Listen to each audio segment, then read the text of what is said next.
काल दोस्तों की हाल चाल है दोस्तों। नमस्ते वरकम सलाम वालेकुम।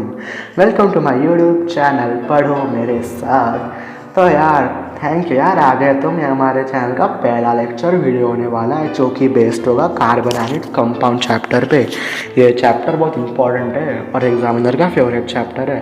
ये चैप्टर नहीं क्या मतलब तुम्हारे बोर्ड में मार्क चले गए।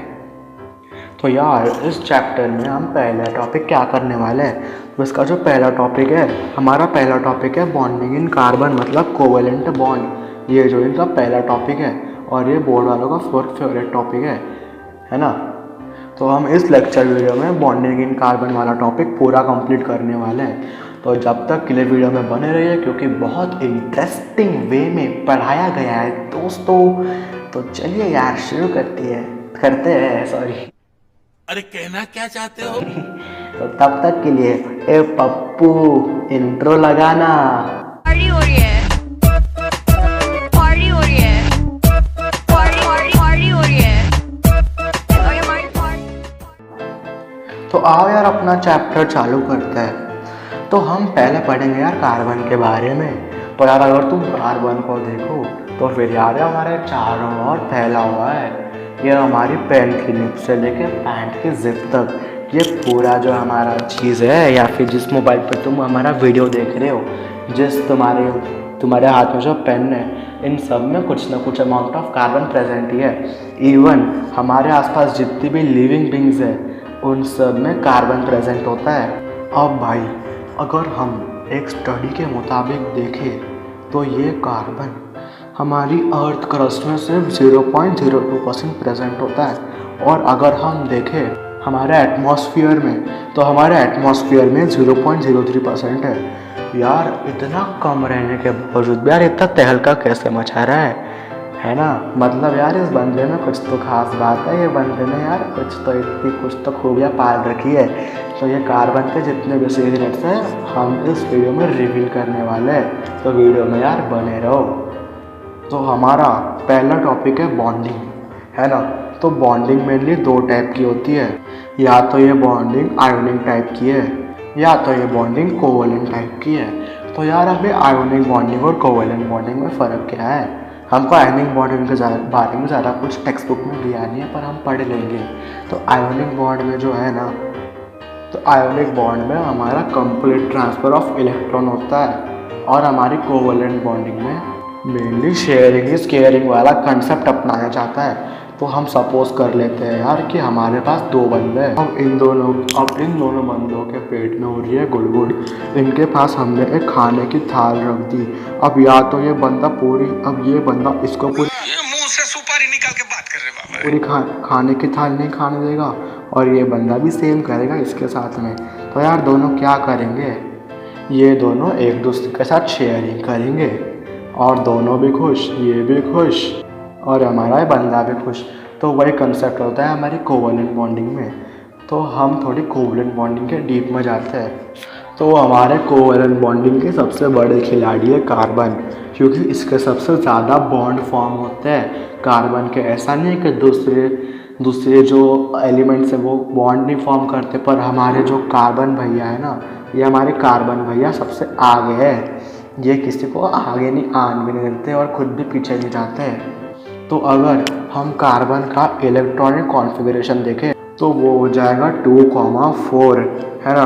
तो ये हो गया हमारे कार्बन भैया का इलेक्ट्रॉनिक कॉन्फ़िगरेशन। तो इस कार्बन के पास में अपने आउटर मोस्ट शेल में 4 इलेक्ट्रॉन रख रखे हैं। पर भैया अब या तो इसके पास दो ऑप्शन है, या तो ये अपने पूरे कार्बन जो भी अपने इसके इलेक्ट्रॉन है ये इसको दे दे, पर हमारे कार्बन भैया ऐसा नहीं करने वाले, है ना। अब या तो ये हो सकता है कि ये दूसरा कार्बन मॉलिक्यूल आ सकता है, ये इसके सारे इलेक्ट्रॉन एक्सेप्ट कर लेगा, पर हमारे ये कार्बन भैया भी नहीं मानेंगे। अब इसके पीछे का रीज़न क्या है यार, क्योंकि अगर ये यहाँ से 4 इलेक्ट्रॉन दे देगा ना तो इसके पास बचते हैं पूरे इसके पास होते हैं टोटल 6 प्रोटॉन होते हैं। तो 6 प्रोटॉन अगर 4 और इलेक्ट्रॉन को एक्सेप्ट कर लेगा ना तो फिर 6 प्रोटॉन 10 इलेक्ट्रॉन को होल्ड नहीं कर पाएगा, उतनी पावर उसमें नहीं होती है। और अगर ये अपने 4 इलेक्ट्रॉन यहाँ पे दे देगा तो फिर इसके लिए निकालने के लिए हमें बहुत ज़्यादा पावर चाहिए होगी। और ये पावर क्यों चाहिए होगी? क्योंकि हमारे पास शेल में 6 प्रोटॉन है और 6 प्रोटॉन और 2 इलेक्ट्रॉन, इन दोनों का कॉम्बिनेशन सही नहीं होता। तो इसलिए जो है हमको इतनी पावर प्रोवाइड करनी होती है, और ये टेक्नोलॉजी अभी तक हमने बनाई नहीं है। यार क्या होगा हमारी दुनिया का? साइंटिस्ट लोग सो रखे हैं क्या? वो कुछ नहीं कर सकते साइंटिस्ट लोग। इनके 4 इलेक्ट्रॉन निकालने के तो यही मेन रीज़न है कि हमारे कार्बन भैया किंग है, बादशाह कोवेलेंट बॉन्ड के। तो आइए यार हम कुछ कोवेलेंट बॉन्ड के प्रॉपर्टीज़ पढ़ लेते हैं। तो इनकी पहली प्रॉपर्टी है, तो ये जो होता है ये बैड कंडक्टर ऑफ इलेक्ट्रिसिटी होते हैं। तो मेरी तरह ऐसी गलती मत करना, नहीं तो तुम्हारे पिछवाड़े पर लात पड़ कर तुमको मार्क्स तुम्हारे हकाल दिए जाएंगे। अब इनकी जो सेकंड प्रॉपर्टी है, इनकी वीक बॉन्डिंग होती है। इन दोनों के बीच में स्ट्रॉन्ग बॉन्ड नहीं होता, क्योंकि ये शेयरिंग करते हैं और शेयरिंग में इतना ज़्यादा इनका स्ट्रॉन्ग बॉन्ड नहीं बन पाता है as compare to ionic bond. ये क्वेश्चन बोर्ड में एग्जाम में हमेशा पूछता है कि यार कोवेलेंट बॉन्ड आयोनिक बॉन्ड से वीक ही होता है। तो आयोनिक बॉन्ड में पूरा शेयरिंग होता है, 2 इलेक्ट्रॉन अपने इंडिपेंडेंट रूप में होते हैं, तो वो ज़्यादा स्ट्रॉन्ग हो जाते हैं। तो इसीलिए कार्बन भैया जो हमारे बॉन्ड फॉर्म करते हैं ये ज़्यादा स्ट्रॉन्ग नहीं हो पाते। अब भाई हमने ये समझ लिया कि कोवेलेंट बॉन्ड क्या होता है, कार्बन कोवेलेंट बॉन्ड फॉर्म करता है, बट अभी कैसे करता है वो हम देखेंगे। अभी हम एग्जांपल के लिए ले लेते हैं H2O। H2O हम एक सादा सा बॉन्ड का एग्जांपल लेते हैं, ठीक है। तो हमारे जो हाइड्रोजन भैया है इनके पास आउटर मोस्ट शेल में 1 इलेक्ट्रॉन है, क्योंकि इनका एटॉमिक नंबर 1 है। और हमारे जो ऑक्सीजन भैया है इनके पास एटॉमिक नंबर इनका 8 आता है, तो इनके आउटर मोस्ट शेल में 6 इलेक्ट्रॉन है ना। अब इसको एक साथ बॉन्डिंग बनानी तो भैया कैसे बनेंगी? क्योंकि इसको तो चाहिए 8 और इसके पास है 1, तो भैया हमको तो 1 और चाहिए, उसके बिना हम एक्सेप्ट नहीं करने वाले। तो ये हाइड्रोजन है जो अपने एक और भाई को बढ़ा के लाएगा, मतलब एक और भाई को ये करके लाएगा और बुला के लाएगा। अब भैया इसके लिए सेटिस्फाई हो जाएगी, क्योंकि अब इससे क्या होगा ना कि ये 2 हाइड्रोजन एटम ऑक्सीजन के साथ में एक इलेक्ट्रॉन शेयर कर लेंगे। अब लौंडो ये 2 सर्कल लेके गलती मत निकालते बैठना, ठीक है। तो हमारे जो H है, तो ये H जो है अपने एक इलेक्ट्रॉन शेयर कर लेगा। तो अगर हम कैलकुलेट करेंगे तो दोनों के लिए सेटिस्फाई हो जाएगी, और ये हमारा फॉर्म करता है H2O। तो ऐसे हमारा फॉर्मेशन होता है। तो ये था एक नॉर्मल फॉर्मेशन। अब मुझे मालूम है कि तो एक एग्जांपल से नहीं मानने वाला, तो हमारा एक और एग्जांपल रेडी है। तो हमारा अगला एग्जांपल है मीथेन। तो मीथेन में जो कार्बन होता है, कार्बन का एटॉमिक नंबर होता है हमारा 6, और हाइड्रोजन का क्या होता है सबको मालूम है यार 1। तो अगर हम इनका इलेक्ट्रॉन डॉट स्ट्रक्चर ड्रॉ करें, अब यार ये मत पूछते बट कि इलेक्ट्रॉन स्ट्रक्चर क्या होता है यार, अभी तो बताया यार इलेक्ट्रॉन डॉट स्ट्रक्चर यही है जो हमने ये बनाया था, ये हमारा इलेक्ट्रॉन डॉट स्ट्रक्चर है। तो यार इतने क्वेश्चन ना पूछा करो।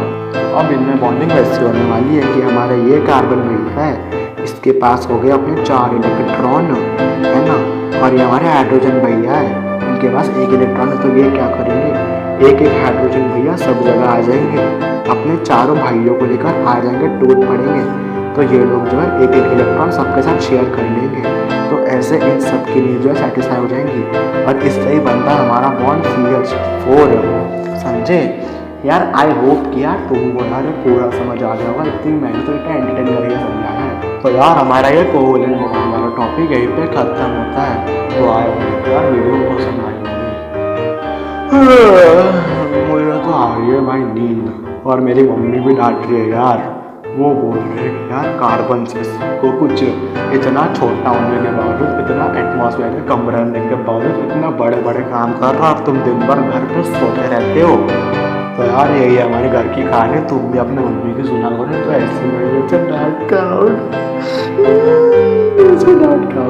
तो चलो यार बस यार आज के वीडियो के लिए इतना ही, अगले लेक्चर में हम अगला टॉपिक करेंगे। तो यार आपका था यार बस इधर तक ही था, ये लेक्चर खत्म होता है। तो चलिए जब तक के नेक्स्ट लेक्चर के लिए वेट करो, और तब तक हमारा पप्पू भाई तुमको आउट्रो लगा देगा। तो पप्पू आउट्रो लगाया जाए।